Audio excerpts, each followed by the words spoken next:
we find so many of these giant creatures being mentioned that the people of old used to uh, supposedly witness their existence, and they would talk about them in their holy scriptures.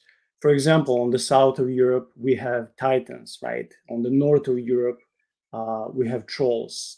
Many cultures, many ancient civilizations mention these giant beings. And for me, I'm not saying that all of these stories are true. However, for me, it just helps me to see that the people of old, in the same fashion, they shared like the flood stories.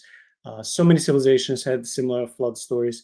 I also see similarities, with all these different giant beings.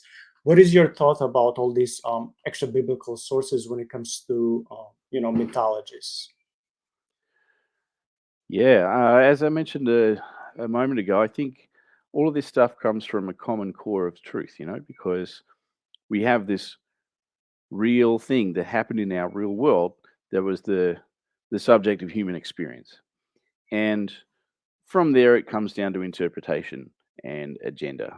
So it looks this way to this guy, it looks that way to that guy.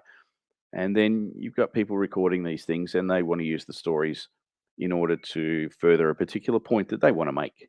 So they're going to change the way that the story is presented in order to teach a particular thing or push a particular narrative. And that's going to influence the outcome of that story, how it reads, and the impression that it leaves us with regarding these very ancient events. So, yeah, you see as you go from one ancient culture to the next, all these common elements that overlap and that somehow point toward that original truth. And you're going to see that they diverge here and there, and in many cases, still retain some elements of that original truth of the events that happened, and the people who were there, um, and the divine powers behind them.